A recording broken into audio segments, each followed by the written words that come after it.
Coba contohkan kepada saya, Pak Guru, karena saya sebenarnya dengan istilah subjektif itu versi yang disampaikan oleh Pak Guru ini belum terlalu paham standarnya. Mungkin Pak Guru bisa mencontohkan yang tidak subjektif di dalam agama, kasih contoh Pak Guru. Gak ada kalau dalam agama, karena kita berbicara soal ilmiah. Berarti agama ini menurut Pak Guru di seluruh bab-babnya tidak ada yang ilmiah. Ada. Contoh, nah itu contoh apa di agama yang menurut Pak Guru itu ilmiah seperti itu? Bahwa figur Nabi Muhammad adalah tokoh historis itu nyata, itu terbukti secara ilmiah. Dari mana Pak Guru tahu? Dari jejak-jejak objeknya dan berasal dari catatan yang tidak hanya bersumber dari satu pihak. Jejak objek, coba seperti apa? Sorban misalkan ya, sorban misalkan yang seperti itu ya. Dari mana Pak Guru tahu bahwa kuburan itu benar-benar kuburan Rasulullah? Gak ada. Subjektif dong. Iya, pada bagian itu subjektif kan, saya nggak bilang. Akhirnya kan subjektif semua kalau gitu Pak Guru. Bukan, saya gak, karena dari artefak dan tulisan seperti sabda-sabdanya semuanya adalah kabar dari orang-orang yang dia itu belum tentu kita tahu beberapa orang ini sepakat dalam kebohongan apa tidak. Kan subjektif juga berarti Pak Guru.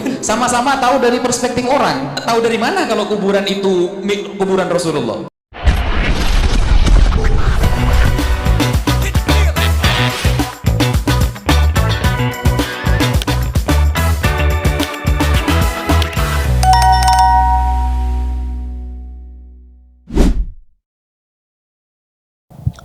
Assalamualaikum warahmatullahi wabarakatuh, sahabat pelita yang dirahmati Allah ya. Ketemu kembali dengan channel ini, semoga sahabat pelita dalam kondisi sehat walafiat dan tentunya masih dalam limpahan dan lindungan yang maha kuasa. Dalam video ini kita sama sekali tidak mau menyudutkan kelompok si A, kelompok si B tentang apa yang terjadi, entah itu kemarin, entah itu yang baru saja sekarang ya, tentang statement-statement para petinggi di negara kita yang mungkin banyak orang-orang tersentil ya dengan ucapan-ucapannya. Tetapi dalam video ini sekali lagi tidak ada maksud untuk menyudutkan pihak manapun. Jadi buat sahabat pelita langsung saja disimak keseluruhan videonya ya. Karena apa? Ketika kita melihat hanya sebatas cuplikan video, takutnya terjadi kesalahpahaman dalam memahami mungkin sebuah video yang sempat beredar di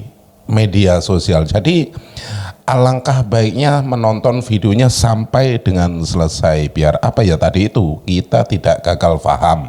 Apabila sudah terjadi kesalahpahaman dalam menanggapi sebuah video, nantinya juga terjadi kerancuan dalam pemikiran ketika kita memberikan argumentasi tentang video ini. Jadi sekali lagi ditekankan untuk menyimak videonya sampai dengan selesai. Nah, sahabat pelita, biar tidak gagal paham, langsung saja kita simak bareng-bareng. Tetapi sebelum kita lanjut, buat Anda yang belum dukung channel ini, mohon dukungannya dengan cara di like, di share, dan subscribe-nya. Tombol loncengnya juga diaktifkan biar Anda tidak ketinggalan kabar info terbaru dari channel ini. Monggo disimak videonya. Ini dia, silakan.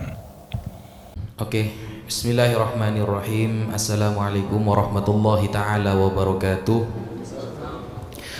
Alhamdulillah wassalatu wassalamu ala rasulillah Sayyidina Muhammad ibn Abdillah wa ala alihi wa sahbihi wa man walah, amma ba'd. Yang saya hormati Pak Guru Gembul sebagai tamu dari Rabithah Alawiyah dan juga Habib Fikri Syahab yang sangat saya ta'zimi. Jadi di sini ada beberapa poin. Saya tidak menganggap bahwa apa yang disampaikan oleh Pak Guru itu murni dari pemikiran beliau, karena yang saya lihat memang pemikiran yang disampaikan oleh Pak Guru Gembul itu muncul di beberapa media sosial, sehingga di sini saya anggap Pak Guru Gembul sebagai wasilah untuk menyampaikan hal tersebut. Dan saat ini bismillah saya akan menjawab sesuai apa yang saya pahami. Yang pertama, di sini Pak Guru menyampaikan polemik ini tidak keluar oleh Kiai Imad. Polemik ini tidak kemudian keluar dari Kiai Imad. Ini bisa saya benarkan. Mengapa? Karena begini. Pada umumnya orang yang berbuat baik 9 kali, berbuat jahat 1 kali, maka yang diingat adalah yang jahat. Jarang orang mengatakan ketika orang ini berbuat baik 5 kali, lalu kemudian berbuat jahat 1 kali, dia menghargai yang 5. Itu jarang sekali. Umumnya seperti itu. Sehingga ketika Pak Guru mengatakan bahwa ini munculnya bukan dari Kiai Imad, bisa juga saya benarkan. Karena memang Indonesia tentunya yang netizennya terkenal ditakuti di seluruh dunia, ya, itu sangat mempengaruhi pemikiran. Sehingga kadang ada beberapa orang yang menilai sesuatu memang dari media sosial. Tolak ukur kebenarannya dari komentar dan beberapa video yang ditampilkan baik di YouTube, TikTok dan lain sebagainya.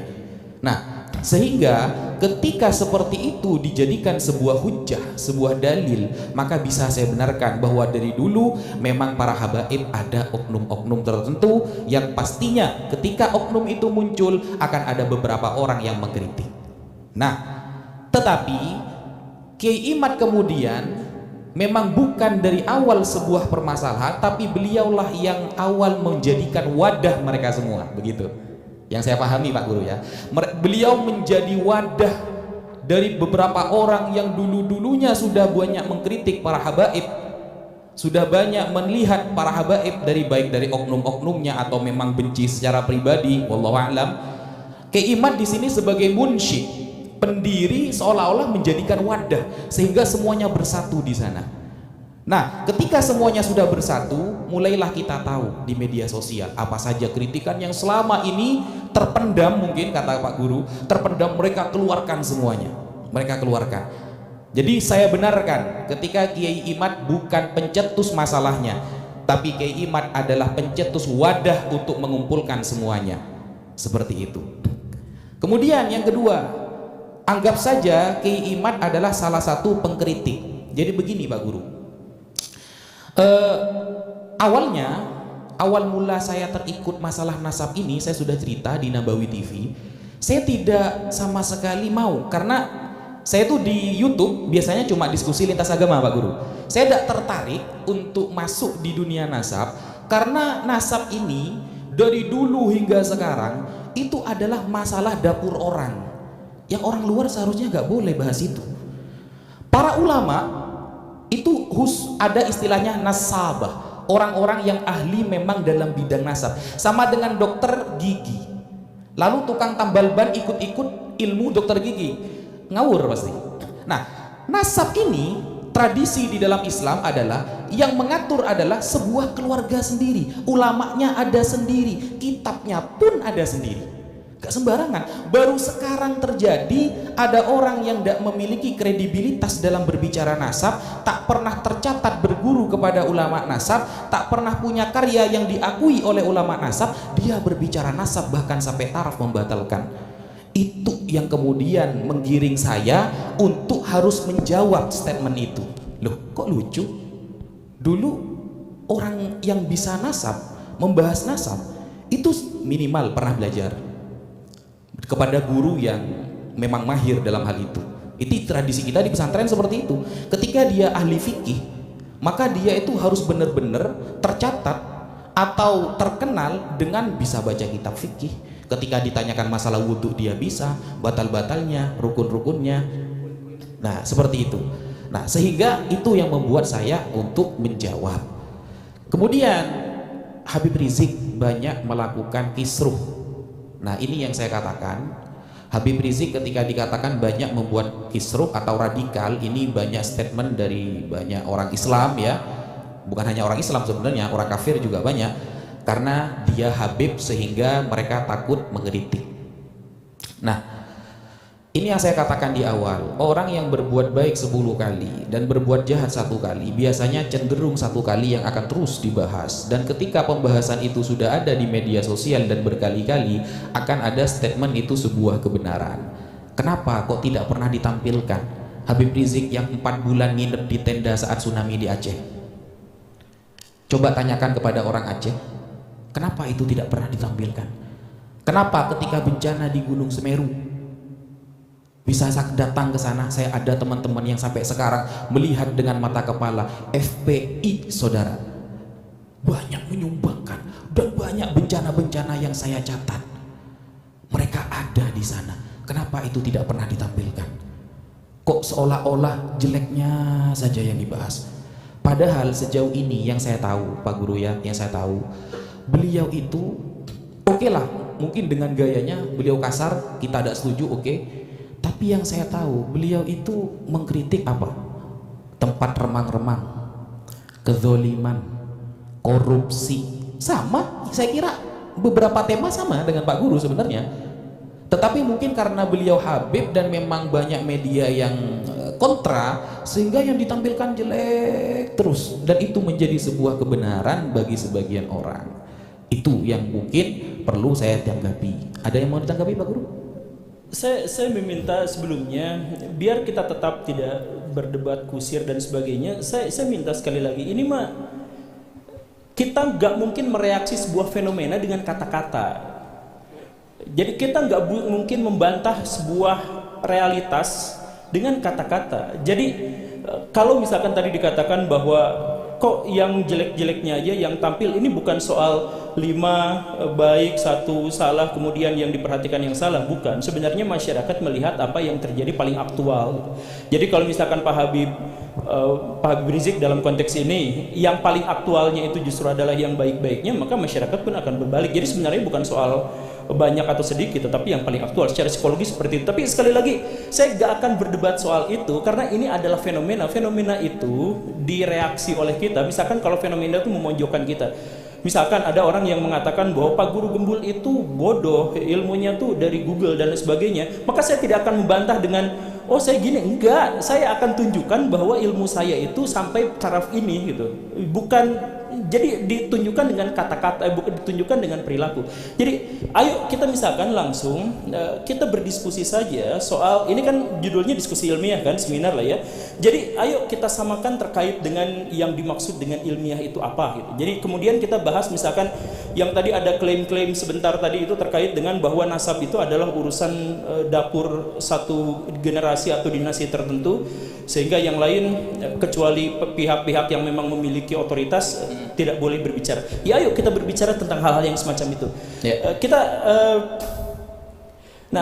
misalkan masuk ke diskusinya. Gus Wafi dan Pak Syahab, saya mohon maaf. Kita diskusi dulu yang Gus Wafi dan Pak Syahab pahami soal diskusi ilmiah itu apa? Ilmiah itu apa? Kita sepakati dulu. Oke. Izin ya. Oke, bismillahirrahmanirrahim. Jadi sementara karena gini Pak Gembul, mohon maaf ya, tadi itu sempat saya jawab karena saya memposisikan Pak Gembul adalah suara masyarakat yang sebagai wasilah saja. Ya, oke, kalau begitu, jadi ilmiah itu begini Pak Gembul. Di dalam kitab Lawami'ul Anwar yang ditulis oleh Al-Imam As-Saffaraini, jadi Islam itu memandang sebuah ilmiah kebenaran itu melalui 3 cara. Ya, yang pertama adalah al-hawasus salimah, panca indera yang normal dalam menangkap sebuah riwayat ataupun yang lain. Yang kedua adalah khabarus shadiq, kabar yang pasti benar. Kabar yang pasti benar dibagi menjadi 2. Yang pertama khabarul mutawatir, kabar yang ramai diketahui orang-orang yang kredibilitasnya bagus. Yang kedua adalah khabarun nabi al-muayyad bil mu'jizat, kabar dari nabi yang dikuatkan dengan mukjizat. Yang terakhir adalah al-aqlu, akal. Itu ilmiah bagi saya. Bagaimana jadi yang dimaksud dengan ilmiah adalah seperti itu. Jadi sebenarnya kalau ngambilnya dari kitab, saya mohon maaf, itu masuk dalam historiografi tradisional, bukan ilmiah sebenarnya, bukan metodologis. Jadi maksudnya gini, yang dimaksud dengan ilmiah itu artinya dia memenuhi syarat metodologis dan sistematika keilmuan. Apa itu sistematika dan metodologi keilmuan? Jadi maksudnya gini, ketika Gus Wafi tadi menyebut satu referensi yang dianggap otoritatif dan itu berasal dari kitab begini dan begitu, itu adalah kitab teologis. Kitab teologis itu didasarkan pada apa? Keimanan. Dan keimanan itu tentu saja tidak bisa disesuaikan secara epistemologis dengan studi akademis apalagi ilmiah.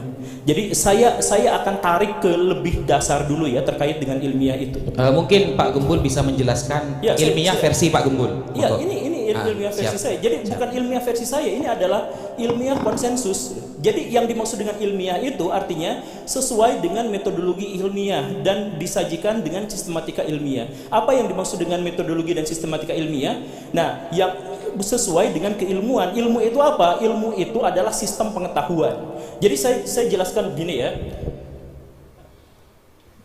kitab tadi itu masukkan ke dalam kategori teologis. Kenapa teologis? Karena didasarkannya kepada kepercayaan. Sedangkan ilmiah itu didasarkan pada keilmuan dan pengetahuan. Kepercayaan dengan pengetahuan itu adalah dua hal yang berbeda. Misalkan di sini ada nggak yang tahu ilmu tentang Allah? Gak ada. Yang percaya tentang Allah itu ada banyak di sini. Semua kaum muslimin itu percaya tentang Allah, tetapi tidak memiliki kadar pengetahuan atau ilmu pengetahuan tentang Allah. Bahkan diharamkan untuk mengetahui Allah karena tidak ada metodologinya. Jadi apa bedanya percaya dengan tahu? Coba misalkan di sini ada nggak yang tahu nggak yang dimaksud dengan tahu itu apa? Yang dimaksud, oh saya tahu bahwa Kiai Imad bikin tesis gitu. Nah yang dimaksud dengan tahu itu apa? Oke, saya jelasin. Yang dimaksud dengan tahu itu adalah penerimaan benak kita terhadap sebuah informasi yang terkonfirmasi secara indrawi. Itu tadi sudah dijelaskan sebenarnya. Jadi yang dimaksud dengan tahu itu adalah ada informasi dalam benak kita, informasi, dan kita terima informasi itu, tapi dengan konfirmasi secara indrawi. Jadi indrawi kita melihat. Jadi saya tahu di sini ada botol, tidak ada racunnya. Saya tahu bahwa di sini ada botol. Dari mana saya tahu? Apa yang dimaksud dengan tahu? Ada informasi dalam benak saya tentang botol saya, dan saya bisa membuktikannya secara indrawi, dengan tangan, dengan mata, dengan telinga, dengan lidah dan sebagainya. Itu artinya saya tahu ini. Dan itu berbeda dengan percaya. Misalkan saya jelasin, Gus Wafi, kemarin ada salam dari Pangeran Diponegoro. Kemudian Gus Wafi bilang, oke, titip salam balik. Itu artinya beliau percaya pada saya walaupun tanpa pembuktian indrawi. Oke ya, jadi itu yang dimaksud dengan percaya. Jadi saya percaya kepada Nabi Muhammad SAW bukan gara-gara saya bisa mengindra beliau, tetapi karena saya percaya, bahkan tanpa indrawi. Jadi ada informasi dalam benak saya terima. Makanya Islam itu pasrah kan? Artinya dengan atau tanpa pembuktian saya pasrah percaya pada sesuatu ini. Itulah yang namanya iman. Nah, karena kepercayaan itu tidak didasarkan pada indrawi, ujungnya adalah agama. Sedangkan pengetahuan itu ujungnya adalah ilmiah. Pengetahuan itu setelah kita tahu, kemudian berkolaborasi dengan pengetahuan-pengetahuan yang lain menjadi sebuah sistem, maka itu disebut sebagai ilmu. Nah, kajian terkait dengan ilmu disebutnya ilmiah. Gitu. Jadi ketika misalkan kita berbicara tentang nasab, ayo kita bahaskan kesepakatannya ya, kita bahas secara ilmiah dengan metodologi ilmu. Nah, metodologi nasab yang tadi dibahas itu, saya mohon maaf dengan segala kerendahan hati saya katakan itu tidak sesuai dengan kaidah ilmiah, tidak sesuai dengan kaidah akademik. Makanya ketika saya menyatakan saya terpisah dengan Kiai Imad, saya menghormati beliau secara pribadi sama seperti saya menghormati Gus Wafi, tapi itu tidak sesuai dengan metodologi ilmiah. Salah satu contohnya, Gus Wafi pernah dalam perdebatan pertama itu dengan Pak Kori yang akhirnya dipermalukan pada yang di Banten. Iya, yang di Banten itu. Gus Wafi bersama Pak Rumail, bersama Pak Hanif Alatos itu mengatakan, kitab nasab mana yang mensyaratkan ada bukti sezaman, begitu kan? Betul. Itu artinya ilmu nasab tidak sesuai dengan kaidah ilmiah. Karena kaidah ilmiah berarti harus terbukti secara indrawi. Jadi maksudnya hal itu. Jadi saya misalkan ya, nanti kita diskusikan sama-sama. Oke. Gus Rumail dan Gus Wafi mengatakan bahwa, atau misalkan Kiai Imad mengatakan bahwa nasab itu terputus selama 500 tahun. Terus Gus Rumail kemarin mengatakan, oh enggak, ada temuan yang kami temukan lebih baru lagi. Terputusnya hanya 150 tahun dan bahkan bisa segini, misalkan begitu ya. Terputus 150 tahun artinya adalah saya seperti tadi. Saya ngomong sama Gus Wafi, Gus ada salam dari Pangeran Diponegoro. Karena Pangeran Diponegoro dengan saya itu rentang waktunya 150 tahun. Beliau wafat tahun 1855, saya lahir tahun 1985. Jadi ada rentang waktu sekitar 10 tahun di mana beliau hidup dan saya ada juga, rentangnya 150 tahun. Secara akademik, secara ilmiah, bolehkah Gus Wafi menerima perkataan ada salam dari Pangeran Diponegoro? Secara ilmiah tidak mungkin. Tidak diterima. Karena apa? Karena tidak mungkin secara indrawi ada orang yang bisa mengkonfirmasi itu. Kan begitu rumusannya. Nah, jadi kitab nasab, saya mohon maaf, metodologi nasab, saya mohon maaf ya, ada beberapa masalah itu termasuk historiografi. Karena apa? Di antaranya adalah kritik terhadap sumbernya tidak didasarkan pada teks. Kritik sumbernya tidak bisa diuji secara empiris. Begitu. Oke, boleh saya jawab? Iya, iya. Begini, oh berarti dari awal kita sudah berbeda metode ilmiah berarti ya. Kalau Pak Gembul lebih mengarah kepada indrawi, sedangkan kitab yang saya sampaikan salah satunya adalah dengan indrawi. Kenapa bukti kitab sezaman itu tidak diterima oleh para ulama? Maksudnya itu tidak pernah ulama itu menyampaikan mana bukti kitab sezaman. Justru ini yang lebih ilmiah, saya buktikan Pak Gembul. Islam itu Pak Gembul, ketika ada orang bicara kepada saya, Ustadz Wafi, saya tadi melihat ada orang tabrakan di sana, ya, otomatis saya secara indrawi tidak melihat. Maka hanya agama Islam. Pak Gembul bisa survei di agama yang lain, karena mungkin Pak Gembul sudah mempelajari beberapa agama. Nah, survei, hanya Islam yang paling ilmiah. Tidak ada agama yang memposisikan akal paling profesional daripada Islam. Ketika ada orang mengabarkan kepada saya bahwa di sana ada orang yang tabrakan, sedangkan saya tidak bisa melihat itu adalah benar atau tidak, istilahnya dalam usul fikih yahtamilu sidqa wal kadzib, bisa jadi dia benar, bisa jadi dia bohong. Maka yang pertama kali dipandang adalah orangnya. Nah, bagaimana hadis Pak Gembul? Kalau sampai hadis sama ilmu nasab ini jauh lebih tinggi ilmu hadis Pak Gembul. Belum ya, belum selesai. Santai Pak Gembul, santai. Ini akan saya buktikan bahwa pertanyaan kitab sezaman itu sama sekali tidak ilmiah. Nah, kenapa? Karena begini, kredibilitas yang dilihat itu adalah orangnya, bukan teksnya. Bukan teksnya Pak Gembul. Makanya ketika saya berdiskusi dengan orang Kristen, Kristen bangga mereka memiliki ribuan teks kitab suci, tapi tidak ketemu siapa penulisnya. Tapi Al-Quran Pak Gembul, kita bisa buktikan, baik mungkin Pak Gembul nanti akan meminta sanad atau akan meminta manuskrip dan kredibilitasnya, kita bisa membuktikan bahwa ayat Allah ketika mengatakan inna nahnu nazzalna dzikra wa inna lahu lahafidun, kami yang menurunkannya dan kami yang menjaga, itu bisa dibuktikan. Kenapa? Karena dari 5 syarat hadis saja semuanya membahas orangnya Pak Gembul. Yang pertama, ittisalu sanad, orangnya itu jangan sampai ada yang fiksi, apalagi fiktif. Harus benar-benar, kamu dapat dari mana kabar itu bahwa tadi ada orang yang tabrakan? Dari teman saya. Bener nggak? Ada. Nah, itu dibuktikan dulu. Yang kedua adalah adalatul rawi Pak Gembul, orangnya memang terbukti bukan ahli maksiat, tidak pernah bohong, dan memang orangnya amanah. Jadi yang ketiga, orang itu adalah orang yang bercekatan. Nah, kenapa kok kritikannya selalu kepada orangnya? Karena ini bukan wilayah indrawi Pak Gembul. Bagaimana lalu kemudian kita bisa meneliti orang yang 500 tahun lalu pernah melakukan ini dan itu, hanya mengandalkan teks saja seperti perkataan Kiai-Imad, mana kitab sezamannya? Ini justru udah ilmiah. Kenapa? Karena perkara nasab ini bukan amrun qot'i Pak Gembul. Ingat ya, perkara nasab itu bukan amrun qot'i, bukan sesuatu yang 100%, tetapi amrun zonni, keyakinan 80% ke atas. Sehingga ada teori Pak Gembul di dalam nasab namanya syuhrah wal istifadhah.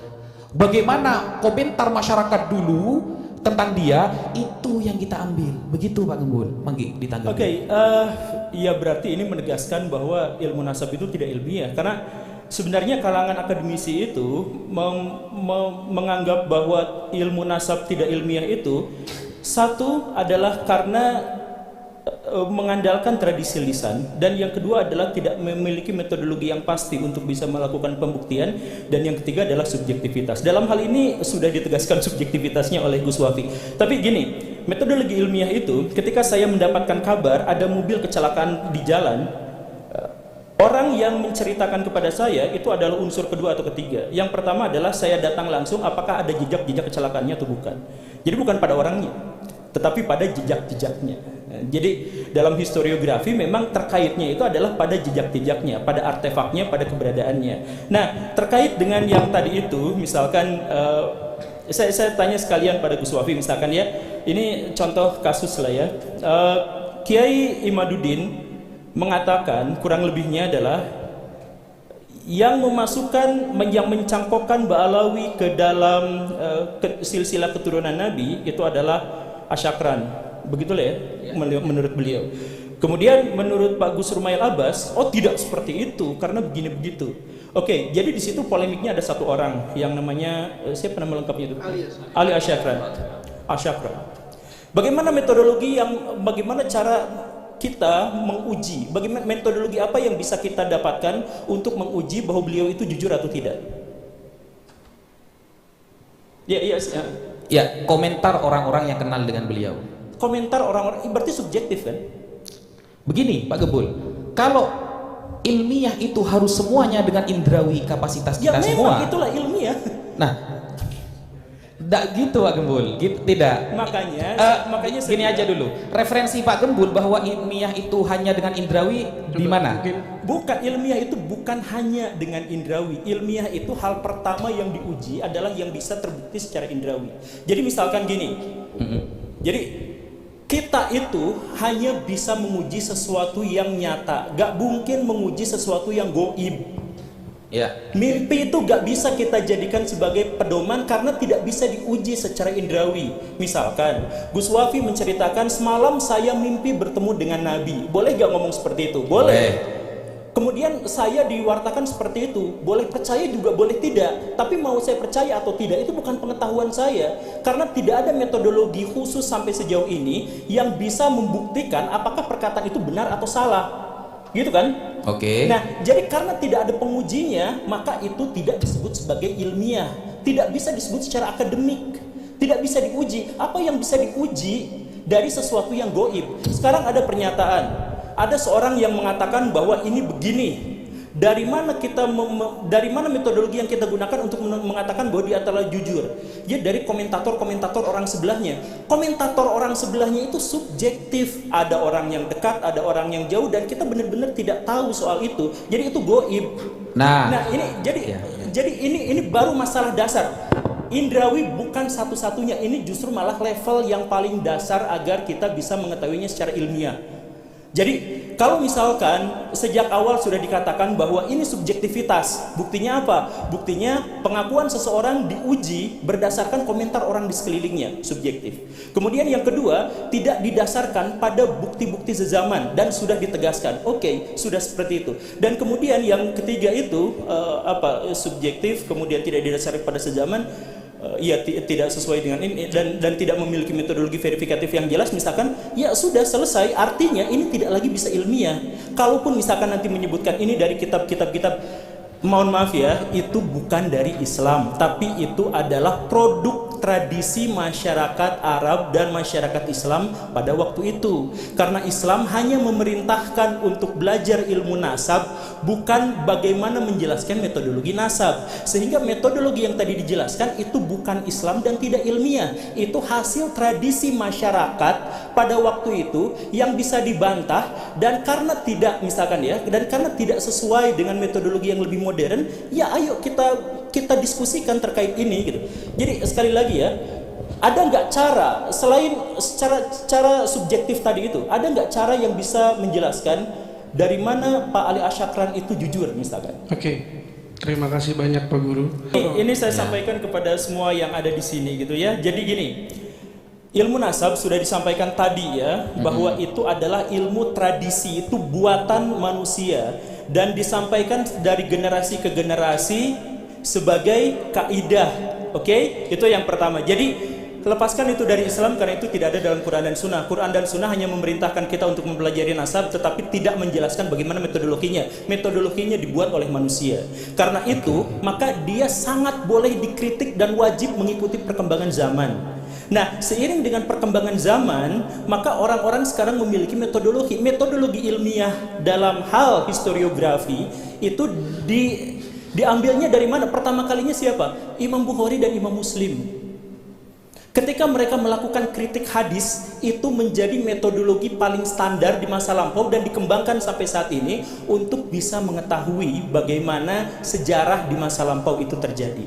Jadi kalau misalkan kita mengkritik ilmu nasab, itu tidak apa-apa. Karena apa? Ilmu nasab adalah tradisi masyarakat masa lampau ketika mereka belum tahu metodologi yang lebih meyakinkan. Nah, sekarang ada banyak metodologi yang lebih meyakinkan. Jadi maksudnya, makanya saya bilang sejak awal saya tidak sesuai sependapat dengan Kiai Imad. Karena apa? Karena sama-sama menggunakan ilmu nasab. Padahal ini janjinya adalah diskusi ilmiah. Ilmiah itu yang tadi Bapak sampaikan itu bukan ilmiah, itu teologis karena didasarkan pada ketidaktahuan kita. Kan didasarkan pada ketidaktahuan kan? Saya tidak tahu gitu. Misalkan tadi Bapak bertanya kepada saya, bagaimana caranya untuk mengetahui saya baik dan buruk? Ya tidak tahu. Ya memang tidak tahu. Yang mengetahuinya itu apa? Kita lepas dari hal-hal yang goib. Ilmiah itu gak peduli sama hal-hal yang goib. Kita fokus pada saya diketahui baik dan buruknya itu dari mana? Dari rekening saya ditransfer kemana? Apakah ke yatim piatu ataukah ke tempat dugem? Misalkan dari jejak-jejak yang bisa kita uji secara empiris. Bukan, wah saya baik murah senyum, bukan seperti itu. Itu ya karakter saya, apakah saya menyumbang ini adalah ikhlas atau tidak, itu tidak di luar kaidah ilmiah. Kaidah ilmiah itu adalah yang mungkin bisa kita uji secara indrawi level terdasar. Cuma bertanya dulu. Oh belum selesai? Oh ya udah apa-apa, sok aja. Iya, mau bertanya Pak Anu. Coba ilmiahkan kepada saya bagaimana Pak Gembul tahu bahwa selama ini Pak Gembul sholat Rasulullah benar-benar seperti itu prakteknya. Saya menemukan catatan dalam Bukhari dan Muslim. Oke, Anda tahu ilmu hadis dalam pencatatan Bukhari Muslim? Tidak.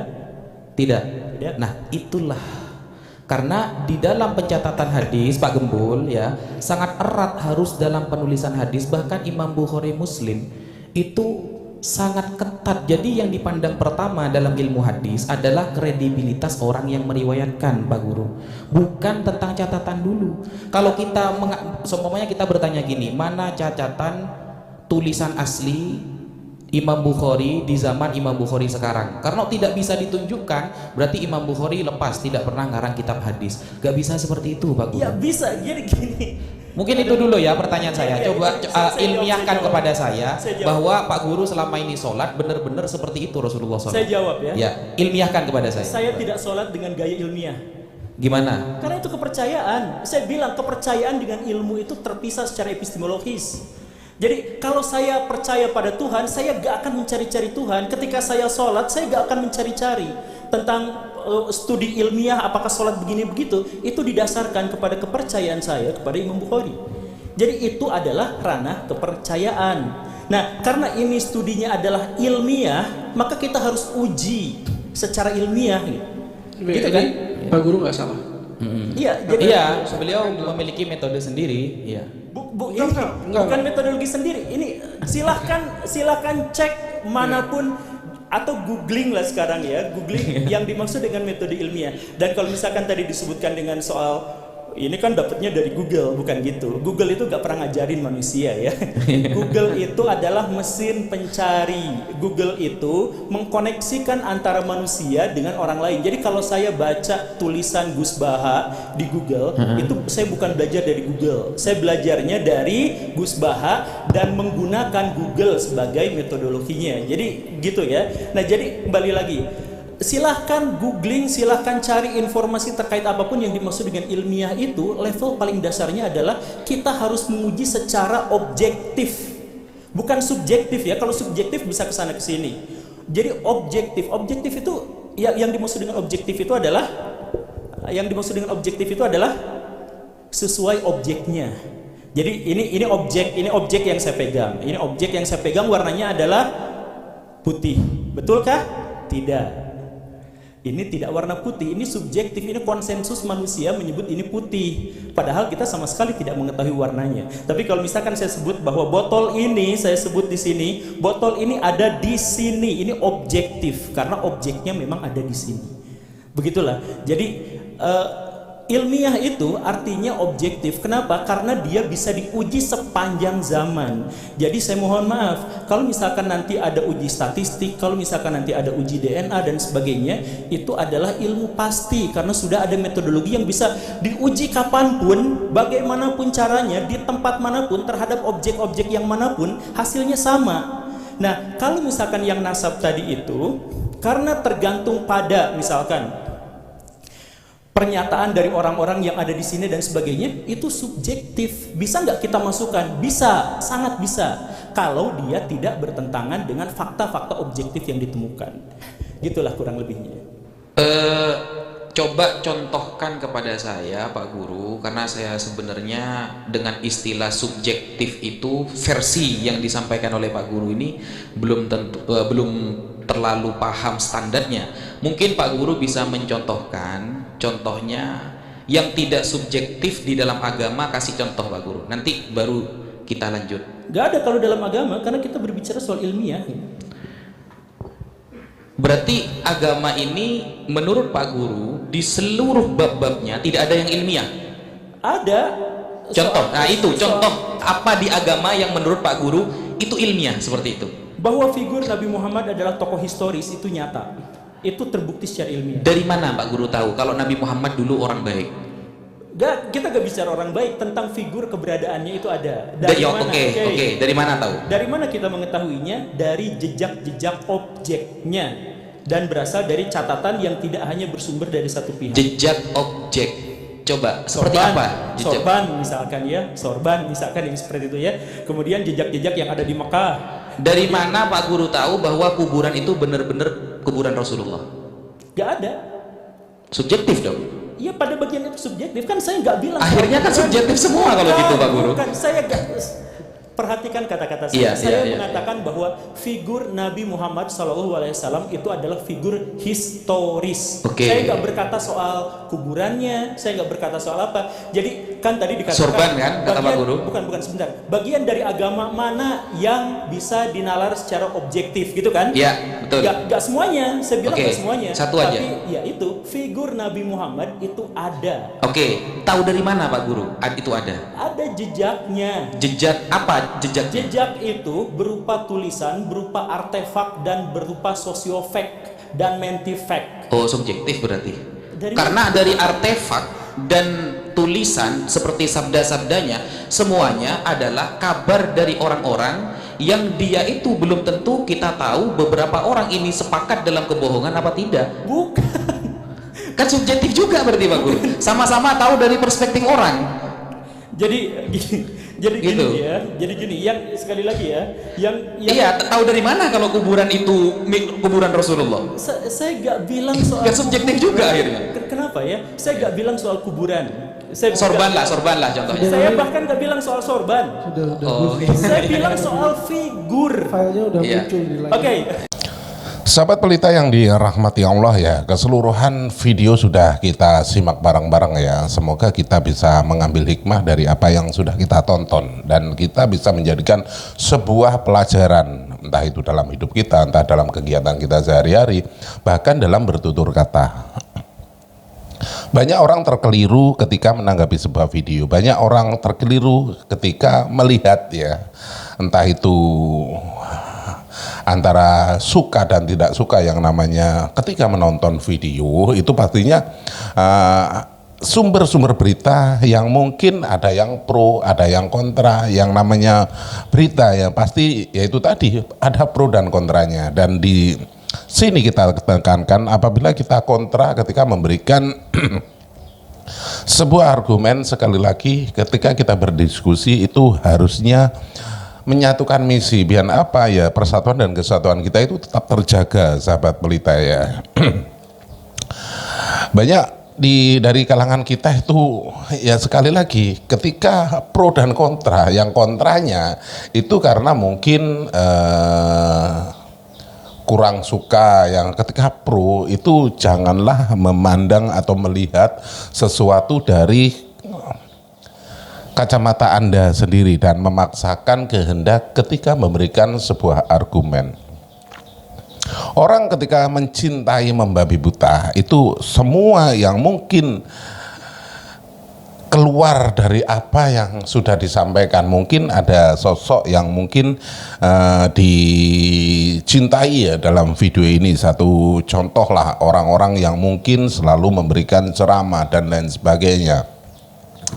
Dan orang itu kebetulan merupakan idola ya, junjungan lah katakanlah ya, seperti itu. Sehingga apapun yang keluar dari mulutnya ataupun ucapan-ucapannya itu selalu dibenarkan, walaupun kadangkala itu ada unsur yang mungkin kesalahan ya dalam memberikan wejangan, memberikan tausiah dan lain sebagainya. Jadi tekankan ketika melihat sesuatu ataupun mendengarkan sesuatu itu, lihat, dengarkan apa yang dibicarakan, bukan lihatlah siapa yang berbicara. Karena ada kerancuan ketika kita melihat siapa yang berbicara, pastinya begitu. Karena di kalangan kita itu ketika melihat ketika ada orang yang memberikan sebuah nasihat ataupun sebuah petunjuk, pasti akan dilihat siapa orangnya, bukan apa yang dinasihatkan. Inilah ya, sekali lagi yang ditekankan, jangan melihat sosok, tetapi dengarkan apa yang disampaikan. Walaupun sosok itu mungkin ya dalam pandangan kita itu merupakan seorang yang alim, yang mungkin ya dalam kacamata kita itu tidak pernah melakukan kesalahan, tetapi apabila memberikan statement ataupun nasihat ada unsur kekeliruan, langsung katakan, oh salah, bukan begitu ya. Walaupun kita meminta nasihat, tetapi apabila nasihat itu malah menjerumuskan, kita pun bisa menolaknya, sahabat pelita ya. Karena dalam diri kita itu harus bisa berpikir secara nalar, sahabat pelita ya. Dan tentunya banyak dari kalangan-kalangan kita itu selalu yang mungkin dalam ranahnya dianggap sebagai alim, ulama dan lain sebagainya, tetapi dalam konteksnya itu selalu membuat keonaran, entah itu memprovokasi jamaahnya untuk tidak setuju dengan pemerintahnya dan lain sebagainya. Kan banyak seperti itu ya, mengajak mengadu domba antar sesama. Dari sinilah kita harus paham, harus jeli dan bisa mengkoreksi apa yang harus kita sortir ya, apa yang harus kita simak ya. Jadi buat sahabat pelita yang dirahmati Allah, gunakan akal pikiran yang waras, biar apa? Biar tidak konslet. Terima kasih sudah klik video ini, dan apabila video ini bermanfaat, jangan lupa di like, di share sebanyak-banyaknya, dan tinggalkan jejak Anda di kolom komentar. Di akhir video sekali lagi izinkan saya mohon maaf yang tak terhingga apabila ada unsur kata-kata saya yang mungkin kurang berkenan di hati Anda, karena yang namanya orang itu ketika memberikan ucapan, memberikan salam itu mungkin ada yang terkeliru. Jadi sekali lagi izinkan saya mohon maaf yang tak terhingga. Di akhir video, terima kasih dan saya akhiri wabillahi taufiq wal hidayah. Wassalamualaikum warahmatullahi wabarakatuh.